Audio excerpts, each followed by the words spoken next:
Hello friends, അപ്പോൾ ഇന്നൊരു വാട്ട day ആണ്. ഞാൻ രാവിലെ എണീറ്റ് വന്നപ്പോൾ തന്നെ ആദ്യം കുടിക്കുന്നത് ഒരു 2 ഗ്ലാസ് ഇളം ചൂടുവെള്ളത്തിൽ ജീരകം ഇട്ടതാണ് ആദ്യം കുടിക്കുന്നത്. ബെസ്റ്റായിട്ട് കുടിച്ച് 9 മണിയൊക്കെ ആയപ്പോഴത്തേക്ക് ഞാൻ ഒരു ഗ്ലാസ് കുമ്പളങ്ങ ജ്യൂസാണ് കുടിക്കുന്നത്.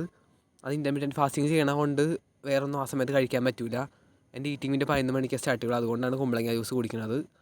പിന്നെ ഒരു 11 മണിക്ക് എൻ്റെ ഈറ്റിംഗ് വിൻഡോ സ്റ്റാർട്ട് ചെയ്ത് അപ്പം ആദ്യം തന്നെ ഞാൻ കഴിക്കുന്നത് ഫ്രൂട്ട്സാണ്. ഇന്ന് ഫ്രൂട്ട് ബ്രേക്ക്ഫാസ്റ്റാണ്. നമ്മൾ ഫാസ്റ്റിംഗ് ബ്രേക്ക് ചെയ്യുമ്പോൾ അതിൻ്റെ ഫ്രൂട്ട്സാണ് കഴിക്കേണ്ടത്. അതിനോട് ഞാൻ എടുത്തേക്കണത് 2 ഈന്തപ്പഴം എടുത്തിട്ടുണ്ട്, അതാണ് ആദ്യം കഴിക്കുന്നത്. പിന്നെ ഒരു 4 പാളയംകുടൻ പഴം എടുത്തിട്ടുണ്ട്. പിന്നെ 2 സീതപ്പഴം അതും കൂടി കഴിച്ചായിരുന്നു. ഇത്രയൊക്കെയാണ് ബ്രേക്ക്ഫാസ്റ്റിന് കഴിക്കുന്നത്. ഇത്രയൊക്കെയാണ് ബ്രേക്ക്ഫാസ്റ്റിന് കഴിച്ചത്. പിന്നെ ഉച്ചയ്ക്ക് ലഞ്ചിന് ഇവിടെ അടുത്തൊരു അമ്പലത്തിൽ ഉത്സവമായതുകൊണ്ട് അവിടെ നിന്ന് സദ്യ കഴിക്കാൻ പോയായിരുന്നു. അപ്പോൾ അവിടെ ചോറുണ്ട്, സാമ്പാറുണ്ട്, പിന്നെ കിച്ചടി, പച്ചടി, ഓലൻ, മസാലക്കറി, അങ്ങനെ എന്തോ കുറേ കറികളും പ്ലസ് പപ്പടം പഴം പായസം ഉണ്ട്. ഈ കറികളെല്ലാം കൂടി കൂട്ടി ഇങ്ങനെ സാമ്പാറും ഈ കറികളെല്ലാം കൂടി കൂട്ടി ചോറിങ്ങനെ കുഴച്ച് കൈ കൊണ്ട് കഴിക്കാൻ ഒരു പ്രത്യേക ടേസ്റ്റ് തന്നെയാണ്. പിന്നെ അതുകൂടാതെ പപ്പടവും പഴം പായസം ഉണ്ടായി. പായസം ഞാൻ 1 ഗ്ലാസ് എടുത്തുള്ളൂ, കാരണം അത് മറ്റേ പാലട പായസം ആയിരുന്ന സമയത്ത് ഭയങ്കര ഹൈ ഷുഗർ കണ്ടൻറ് ഉള്ളത് കാരണം ഞാൻ സാധനം അത് അവോയ്ഡ് ചെയ്യുക ചെയ്യണത്. പക്ഷേ എന്നാലും ഇപ്രാവശ്യം കൊതി കൊണ്ട് 1 ഗ്ലാസ് കുടിച്ചു.